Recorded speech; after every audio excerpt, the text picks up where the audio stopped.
Alright, sorry about that. My computer was running low on space, unbeknownst to me. So I was talking about the conflict that had arisen there with the the Arabs that were starting to go from city dweller or from nomadic mentality to city dwellers. And I was talking about my family and that we have different, we have city cousins and we have country cousins. But as you move from one of those types of existence, one of those types of living, your mentality changes. And so I lived on the East Coast in South Carolina for a time, and one of the mentalities that I found there in the East Coast was that people were not as reliant on themselves as people who live further west. I found that if their plumbing broke, people there called a plumber almost immediately and almost never tried to fix it themselves.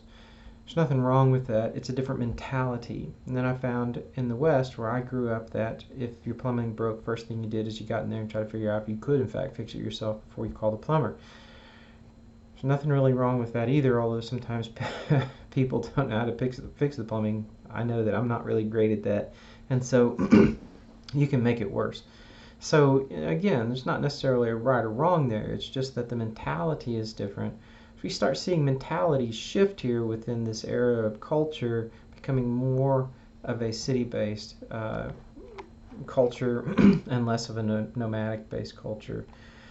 The community here in Islam is going to expand.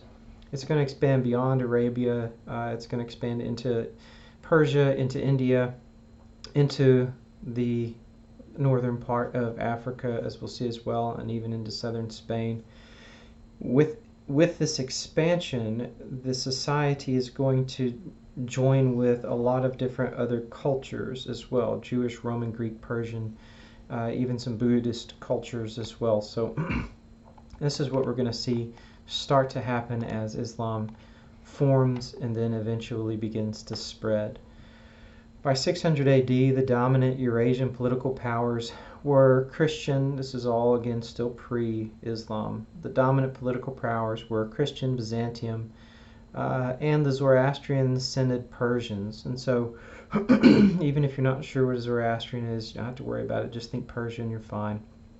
And what's going to happen here is that these two cultures, these two empire/cultures, are going to continue to fight each other, and eventually they'll weaken each other. And so remember that Israel kind of came about because there were a couple of cultures that were fighting with each other over a long period of time, and eventually they weakened each other, and so the Israelites were able to move into the Promised Land and kind of take over and have a time where they flourished, right?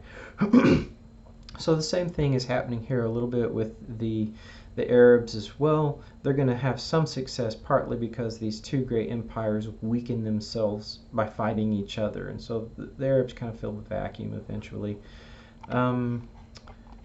Yeah. So some of the kingdoms, including a Jewish one. I'm sorry, I already kind of covered that. I was going to go into more detail, but let's move through this because you kind of get the idea. There's a lot of fighting. They weaken each other. What's going to happen here is that the Arab peoples, even though they're in conflict with each other concerning their culture, nomadic versus city, they're still united under some things. For example, they still have an Arabic language. They're still kind of from that same the same geographical region, so some of their traditions are certainly going to be the same. But they are separate tribes. They are separate groups of nomads. Think American Indian tribes who moved around. Most of them moved around quite a bit. Some of them were stationary, but they often warred with each other. And so, just say the Apaches and Comanches. Let's just say those two tribes, those two different groups of American Indians, they are going to come into conflict with each other. It's the same kind of thing. It's a little different, but it's the same kind of idea here, that they're going to come into conflict with each other. We can't think of them as all simply Arabs and therefore all getting along at this point. They're not going to. So there's going to be a deal of tribal conflict, but there's also going to be blood feuds. And a blood feud is just something where, say, my uncle kills your uncle, and then your family seeks revenge on my uncle for that. That's a blood feud.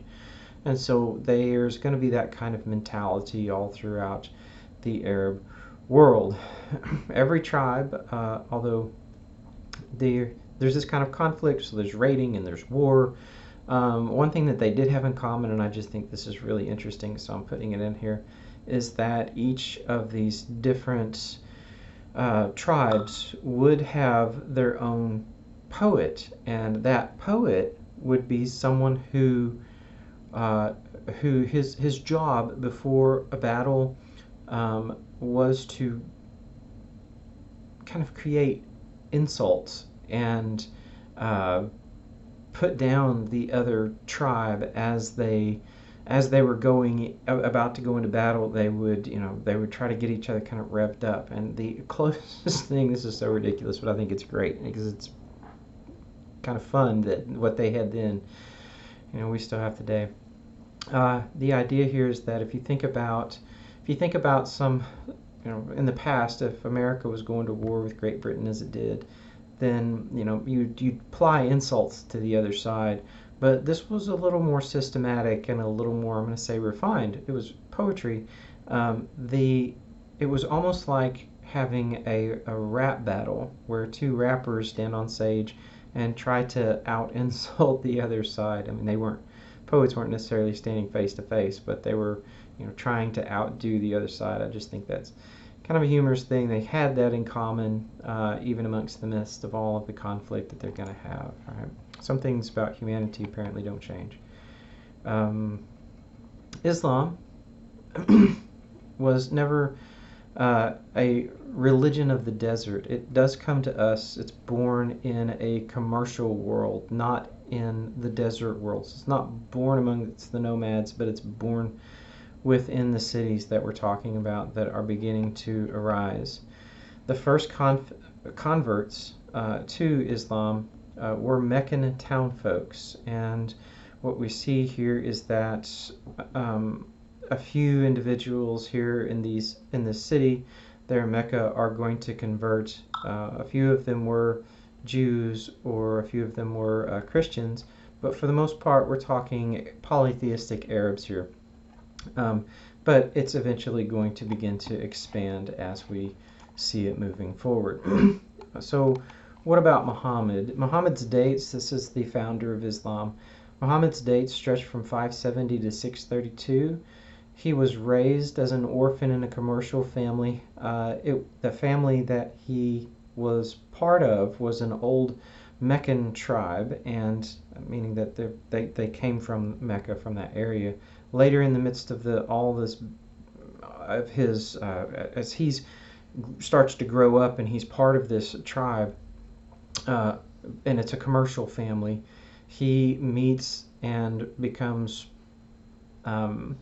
eventually he's going to, within his career, he's going to be working for this older widow lady named Khadijah, and eventually he's going to marry Khadijah. And he was a person who was very concerned about the worldliness, about the idolatry and the lack of social conscience of many of the Arab polytheists that were around him. And so this is something that begins to motivate him. He sees what they're doing and is concerned with what they're doing, because he thinks it's immoral. He thinks this is not the right way to not just behave, but even also to believe. And so he is familiar with some Jews and Christians. He sees their theology, the monotheism that they have, the concern that they have for other people. They're not sacrificing to idols, and he begins to promote and say, these folks are doing it right. And so he's going to kind of try to tie himself in with some Christians and some Jews. Ultimately, they're going to reject his theology, but in the beginning, he certainly was trying to tie himself to these individuals. When he was about 40, Muhammad felt himself called by the one God, the God of Abraham, Moses, and Jesus, to, quote, rise and warn, end quote, his Arabs, his fellow Arabs, about their frivolous disregard for morality and for the disregard for the worship of the one God, the Creator. On repeated occasions, revelation came to him through a messenger identified as God's angel Gabriel. And this is going to become the Quran. That message that we see that he is receiving is going to become the writings within the Quran. It took the form of reciting, and that's what the word Quran means. It means recite. So he was told repeatedly, recite, recite, recite. And so he was supposed to recite God's word, and the Arabs understood that the Hebrews and the Christians had received previous messages from God. And so they thought of them still as people who had this revelation from God, or at least Muhammad did. But eventually he and his followers are going to say that the revelation that the Jews and then the Christians received was somehow corrupted. And so what's happening here is that Muhammad is receiving from Gabriel a message from God to fix or replace the corrupted message that the Jews and the Christians have at this point. When they got it initially from God, it wasn't corrupted, but over time it became corrupted, both of those revelations. And so he's one who's receiving this revelation to fix and repair misunderstood or corrupted revelations from the past. Okay, so within that Quran, we're going to see that there's an end of time. I'm not going to do a lot on this because I'm going to do sacred text with Islam, a lecture on that as well, so just this one. But within the Quran, there's going to be an end of time. There's going to be a judgment day. Every person will be bodily resurrected. Should sound familiar if you're Christian or Jew. And you're going to face what you've earned.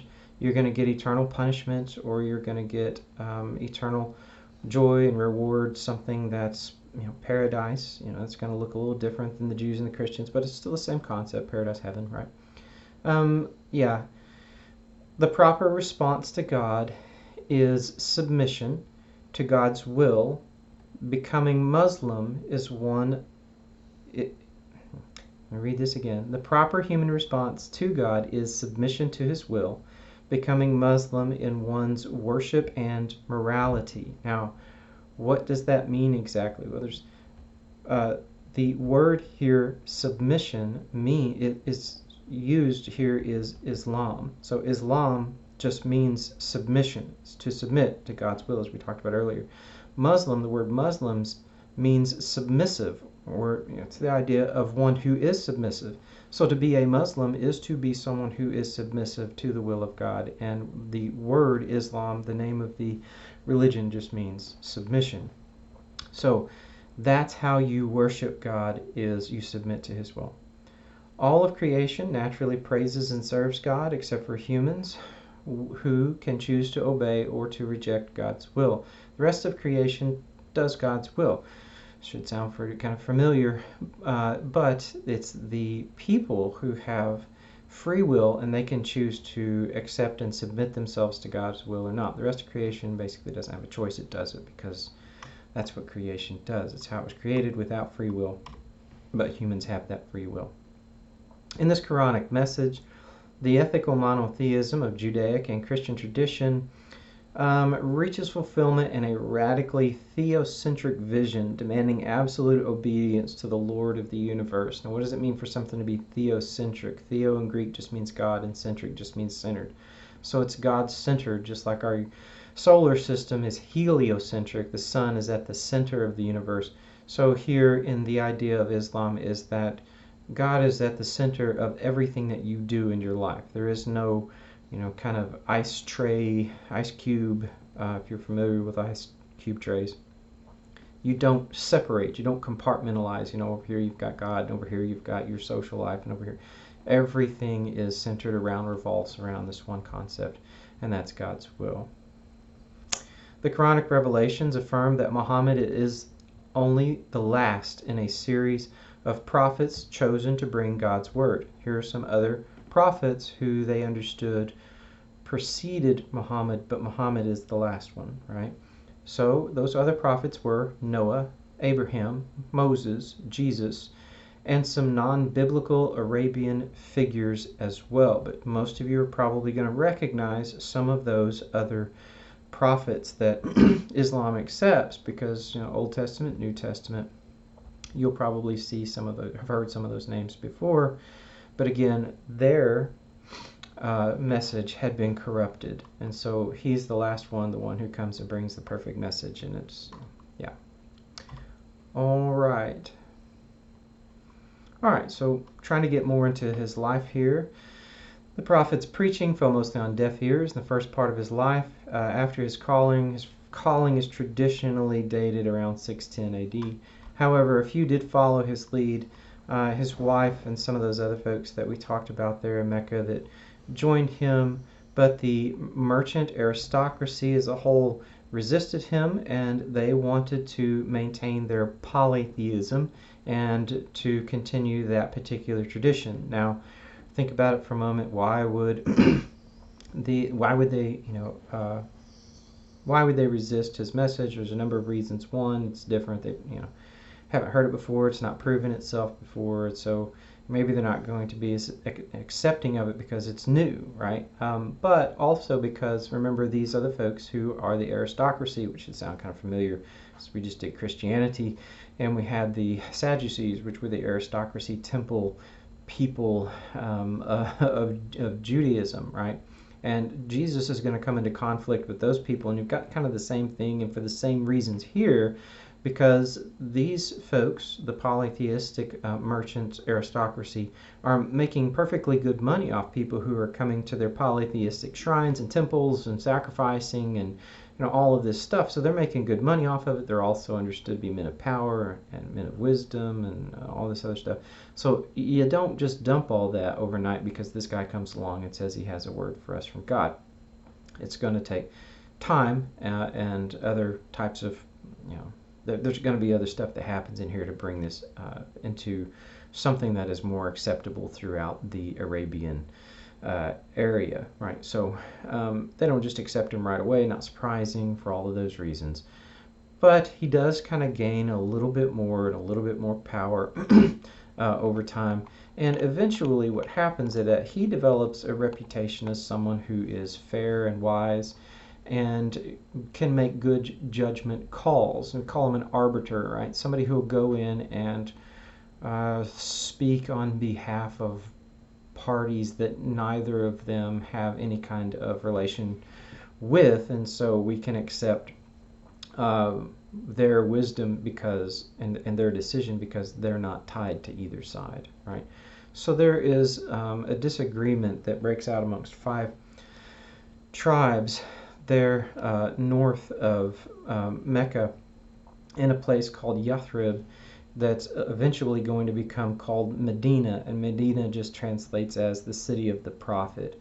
So what happens is that there in Mecca, he makes a lot of powerful enemies. Muhammad makes a lot of powerful enemies, and so he's asked to come and be an arbiter in a city that's 240-ish miles north of Mecca. And so he's like, all right, look, it's getting too hot here for us. So he packs up all of his followers. They go up to what will become Medina, and he establishes himself there. And he establishes himself well enough that the other folks begin to listen to his message in Medina, and they begin to accept it, and he becomes more powerful enough that he begins to raid the caravans of the enemies that he had made there in Mecca, right? He's in Medina, but he's raiding the caravans of these enemies there from Mecca. And so eventually what happens is there in Medina, he starts getting powerful as well, and some of the folks in Medina don't like that he's becoming powerful, because if you walk into a city like this and you start getting power, you're probably taking that power from someone, and they're not going to want you to do that. So these folks contact the Mecca enemies, and so they're trying to kind of conspire together to perhaps bring this fella down. And the folks there in Medina, they get caught, and many of them, or some of them, are Christians and Jews, and he enslaves or kills or he banishes those folks there in Medina that were conspiring against him. Okay, so we see this, he's beginning to gain power there in Medina. As he's there in Medina, he writes more within the Quran, and you can see some of the patterns that take shape here within his writings. And one of the patterns, or some of the themes, I just want to give you kind of an idea of some of the themes that come out of his time here in Medina while he's struggling with those enemies in Mecca. One of the things that's written, the norms that begin to take shape in Medina, first of all, is allegiance to the Ummah, and Ummah is spelled U-M-M-A, and Ummah is the community. So in a Muslim Ummah, it's just a Muslim community. And so one of the things that begins to take shape in the Quran there is that you should have allegiance to that community of Muslims there that you're belonging to. So that's one. Number two, you should be honest in your affairs. You should be modest in your personal habits. Abstain from alcohol and pork. You should be fair in the way you divide things, and especially one of the things that's emphasized is inheritance.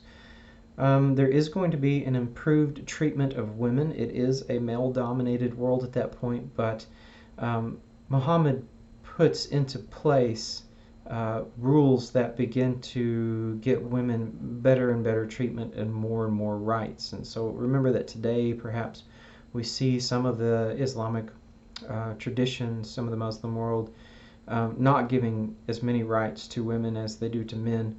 But in his day, he was improving the culture of that time. Okay, so there's going to be improved treatment of women. There's going to be especially improved treatment towards them and their rights to property and the rights that they have within marriage and within divorce. He's also going to start laying down some rules and rituals for acts of worship, specifically when a Muslim prays. There are certain things that they have to do. One of the most important one of those things is certain kinds of washing, and so certain washing rituals, he begins to lay those out as well. At this point, he lays out 3 daily rites of worship. Later, it's going to become 5. The Muslims pray 5 times a day facing Mecca. There's also a tithe that's going to be instituted, and that tithe is going to be used to support less fortunate Muslims, in particular widows and orphans.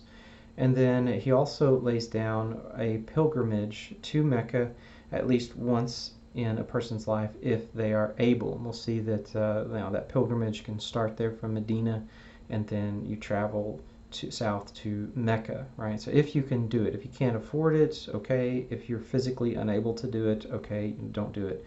But if you can afford it and you're physically able, that's something that a Muslim should do once in their lifetime, is the idea. All right. Polygamy, just kind of staying with some of the theology here. Polygamy is sometimes practiced within Islam, and it's something that a lot of folks will identify with Islam. The Quran tolerates this pre-existing practice but seeks to control and regulate it. Remember me saying they're coming out of a culture, and so they're coming out of that Arabian nomadic culture where multiple wives is not unusual, and we even see that in some of the Old Testament, that multiple wives was accepted and acceptable. Solomon, David, those kings certainly had multiple wives. So it's not something that is was only practiced here by these folks in that particular culture. But what do? Remember that we're coming out of a culture. You have to let the culture be what it was. And in this case, polygamy was something that was practiced by them. But the Quran starts to put some rules on it as well.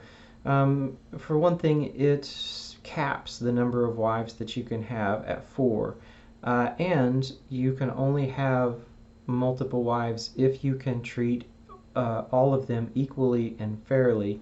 And many Muslims have translated that, have interpreted rather, that to mean that you can't have multiple wives because it would be impossible to treat all of them. Even if it's only 2, you couldn't treat them equally and fairly.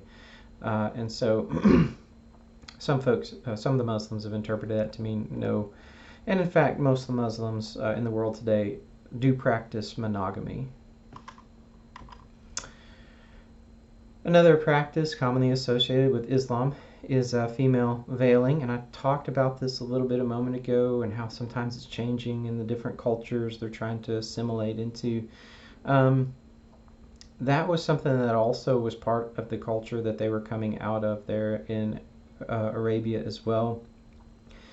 And it becomes, even though it kind of was that, but it becomes more emphasized in as an act of modesty. So one of the things that the Quran emphasizes is that women should be modest. They should draw their veils over their bosom and display their beauty only to their husbands and to their fathers. So you shouldn't let someone who you are not married to or who is not family look at your beauty. So this is why so many of the Muslim women do wear the wear a face veil, or especially in American culture, we see mostly just they're wearing the headdress that covers, you know, their head, their hair, and then also the rest of their body, right? So this idea is just the idea of modesty. It's not invented by the Muslims, but it's something that they begin to practice in different types of traditions. But it's an act of modesty. Something that the Quran demands is modesty. It doesn't demand this traditional dress, but it does demand modesty of these individuals. So, well, we talked about that. I kind of hit on it. Yeah, let's just move through this. Yeah, so as Islam has moved into the 20th century, interpreting the different Quranic passages and how women in the modern world act and behave does change.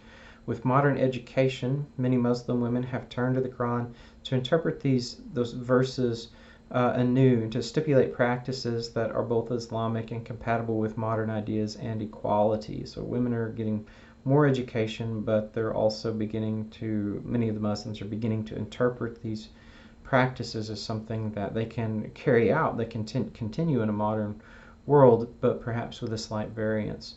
And of course, various Islamic cultures from Indonesia to North Africa, Europe, and America differ greatly in how literally they take their sacred text and the practices and traditions that come along with that. So again, you know, we see women in America, you know, fewer and fewer veiling their entire face, more of them just with the hair and headdress. Some of the younger ones, you know, not wearing the traditional garb at all. In the Middle East, that's, you know, quite different. And so it's just such a variety of interpretations and traditions that we can't just say all and every, right? Yeah. Moving back to Muhammad and just trying to get back into some of the history here. In early Islamic history, many women, such as wives of Muhammad, played influential roles. They were instrumental in defining certain aspects of Islamic law and commanded troops in warfare.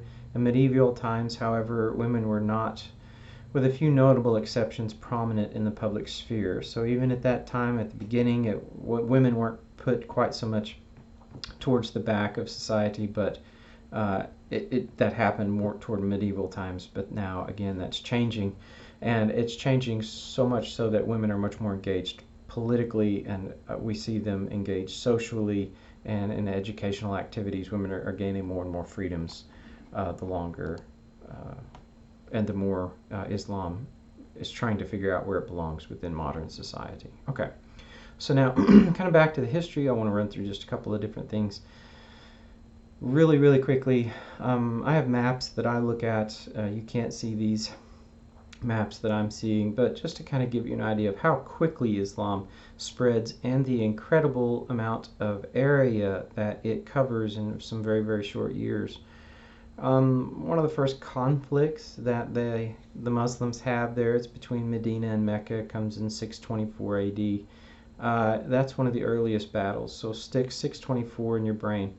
And then it expands and includes, Islam expands and includes Mecca, Medina, it expands and includes Medina and some of the area north there of Mecca. So it begins to spread. Now these relatively small area there on the Arabian Peninsula, but by 632, and remember we said 624, so 624 to 632, it moved from just a that one city in a small area north of it, that was its realm of influence, to engulfing its influence engulfing about half, a little less than half of the Arabian Peninsula. So then within those 8 years, it spreads really, really dramatically, really, really quickly, and especially for that day and that time.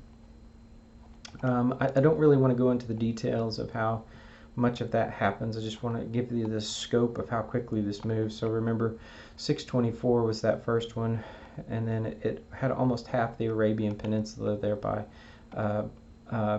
632. By 661, so 624, math is not my best subject, 624 to 661, 37 years, something like that. Islam had expanded to incorporate the entirety of the Arabian Peninsula. It had moved all across the northern part of Egypt and over past Tripoli. And so it's encompassing maybe half of the northern part of the African continent, some 30-something years after it begins. And it goes all the way over and starts bumping up today, what we would call India. It starts moving closer and closer to that territory, not quite to India, but closer and closer to it. And it's going to start moving northward from the Arabian Peninsula to incorporate and include Israel, what we call Israel today. So it's already got Jerusalem, Damascus, Antioch, starting to move up through parts of the Caucasus. It's going to kind of touch the Black Sea, but Turkey is the Byzantine Empire, and it's not going to conquer Turkey just yet. So its realm of influence is almost going to double there within just 30 years. It's amazing how quickly it begins to spread. So that happened in 661. All this begins in 624. By 733, the empire of Islam is going to have expanded in the eastern part, as I talked about, over to India, up into the Caucasus. Still not going to take Turkey, but it includes, again, all that Arabian Peninsula. But now where it has made major gains is that it's covering the entire northern part of the African continent. Not all of North Africa, just kind of up on the Mediterranean Sea, what's going to be north of the Sahara Desert. But significantly, it's going to cover almost the entirety of Spain as well. So it jumps over from the northern continent of Africa over onto to the European continent and takes almost the entirety of the country that we today call Spain. And so it starts in 624, and it expands throughout all of this region by 733. So you're talking about less than 100 years. It was like 91 years, I think, that it takes and just grows so very, very quickly. And it certainly wasn't that it just spread through missionaries or prophets or anything like that. There is a good deal of warfare. The vast majority of that territory is going to have been controlled by Christians until this point. So the Christians would have had control over the majority of North Africa and Jerusalem and a lot of the lands even down a little bit east of Israel. So the Christians were controlling all of that, and certainly Spain.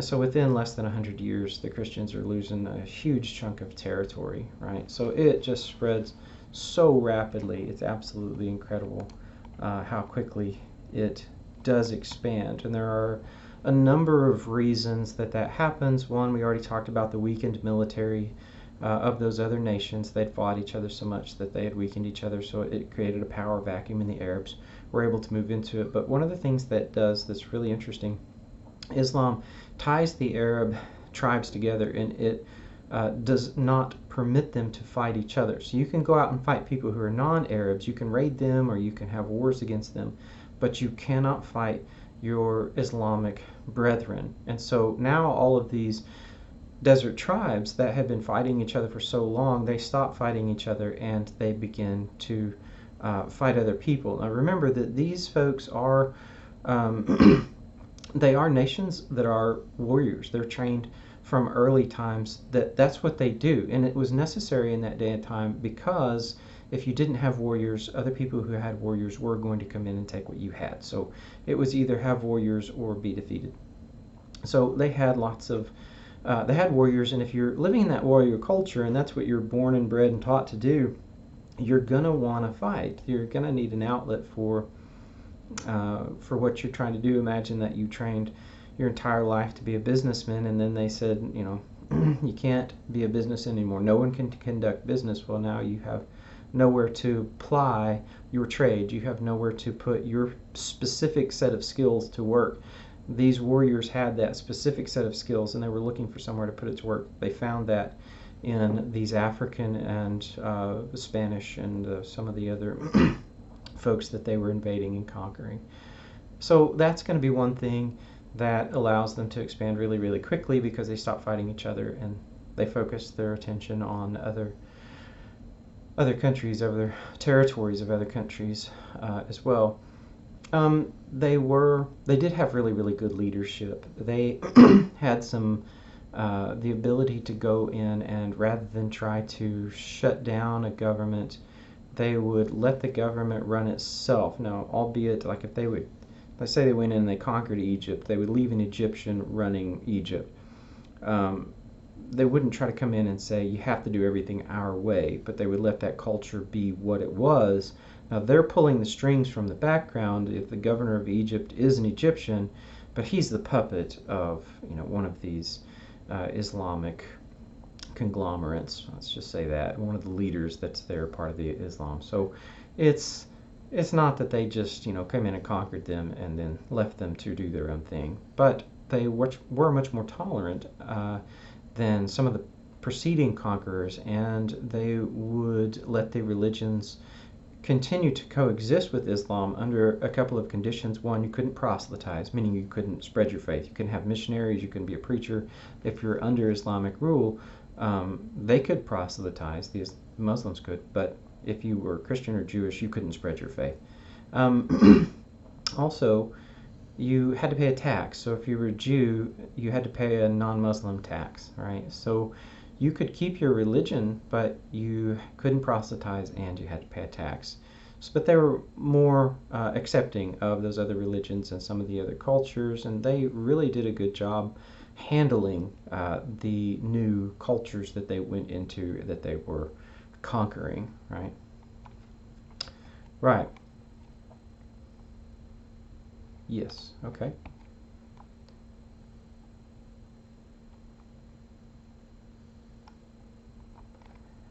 Because they were more understanding culturally and religiously, sometimes the people that they went into and conquered and ruled were much more accepting of them. They'd rather have the Muslims ruling them than, say, the Byzantines or the Persians, because the Byzantines and Persians were kind of oppressive to a lot of their people. And so the Muslim rule was kind of a new break for them. It was a kind of a better, it was a preferable administration to exist under. Yeah. So, like I said, they were just, sometimes they were more accepting. Okay. All right. So, yeah, Islam there does begin to spread, and I don't want to go into more history there. The last thing I want to talk about, and this is always controversial in my classes. Sometimes I don't really like talking about it because it can upset people. So just kind of brace yourself. Previously, I talked about how, you know, we have to understand the situation in life that the Muslims were in. We have to understand that they were a warrior culture. That's what they were born and bred for, and they needed some type of outlet to, you know, to ply their trade, as I put it, I think. I talked about how, you know, they're coming out of a culture that had polygamy, and that, you know, okay, they're coming out of a culture that accepted slavery. Well, okay, we have to accept all of these things as well. The point here in the end that I want to make, I'm thinking about the Islamic expansion here. You can see how that the Christian Empire, Byzantine Empire, that's the Roman Empire of the East, that they're losing territory considerably. They're losing power, they're losing wealth, they're losing information, they're losing like the libraries and therefore the information that they have. They're losing all of these things.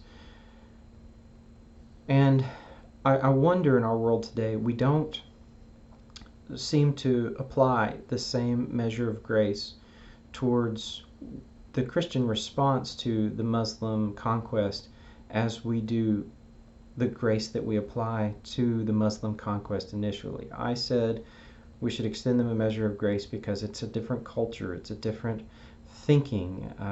Does that mean that what they were doing was wrong? No, I still think slavery is wrong, but it's part of their cultural heritage, and we should understand that. While we can think it's wrong, that doesn't necessarily mean we have to condemn them and everything about them. I don't like war. I think war is kind of dumb and wasteful. I think it's something that we should strive to eradicate. I don't know that that's possible to eradicate warfare, but it's something that I would be fantastic if it could happen. So I don't condone war. I certainly don't encourage war. The Muslims went out and physically conquered many of these territories that they were taking over. It was warfare. Do I think that's wrong? Yes. Do I condemn them for the culture that they were in at that time? No. I don't know that that's something we can do. But if that's the case, that we can't condemn them for their cultural understanding and the activities that they did because of those cultural understandings. When you look at the territory that they conquered, you realize very quickly that the majority of it was Christian territory and that it was coming from a Christian empire or it was a Christian province. Is it any wonder then that the Christian response is to attack those individuals who are coming in and invading the territory that was previously theirs? Imagine that a group of individuals, makes no difference who they are, came into the United States, assuming that this is a Christian nation, which I'm not sure we can say, but it's this idea that imagine that a group of individuals came in and started conquering the entire southern portion of the continental United States. And this is not going to be mileage and area-wise perfectly comparable, but think of it this way. The Muslims came out of the Arabian Peninsula and they conquered almost the entire southern and eastern parts of the Christian world at that time. Imagine if they did that to the United States. Would the United States stand by and simply look at it and have no military response? And I think the answer would be, well, of course not. Of course they would rise up and try to go back and fight against whatever enemy that happened to be. Today in our culture, we talk about the Crusades as this tremendous evil undertaking that the European Christians took against the Muslims of that time. The Muslims came in and attacked the Christians. The Christians responded by attacking the Muslims. I think we can all kind of relate to that particular activity. Remember me saying that they're trying to take over the entire southern portion of the continental United States. Imagine them attacking everything from North Carolina, Florida, Tennessee, Alabama, Louisiana, Oklahoma, Texas. Maybe we let them have Texas. Utah, all the way out to California. All of this. I'm from Oklahoma, that's why I said we'd let them have Texas. All of that. Imagine that the United States had lost that kind of territory. And we're probably going to respond with some type of military action if we can, right? That's not to say that warfare is okay or justified. I don't know that it necessarily is. What I'm saying is we can understand and relate to that. And if we're going to extend a measure of grace to the Muslim people of that time as they're warring and conquering that territory from the Christians, then we have to also extend a measure of grace to the Christians of that time and say, yeah, we see why that you are also, the European Christians are also, they have a collection of warriors as well. That was their jobs. They were trained to be warriors just like the Muslims were, and they needed a place to ply their trade as well. Now, it would be great if we just didn't need warriors anymore, but that's not our situation either, and it certainly wasn't their situation. And if we're going to extend a measure of grace because, the Muslims are doing this for theological reasons, then don't we have to extend a measure of grace to the Christians because they're doing it for theological reasons? It's exactly the same thing. Culture, ideology, this idea of they're attacking and we're attacking, that was part of the world at that time. It was part of the culture of Christian Europe, just like it was part of the culture of an Islamic empire that's expanding at that time as well.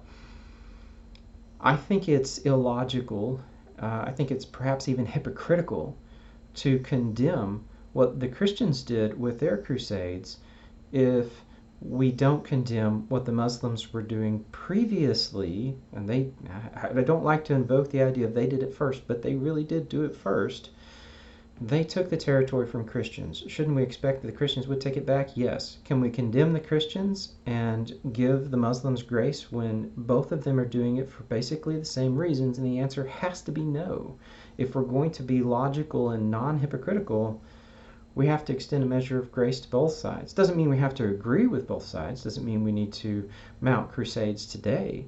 Doesn't mean we need to engage in conquering territory like the Muslims were then. It doesn't mean we need to engage in that type of activity today. It doesn't mean that we need to condone it. All it means is that if we're going to extend grace to the Muslims, we should extend grace to the Christians as well, because it was basically them doing the same thing. In our culture today, that is not popular.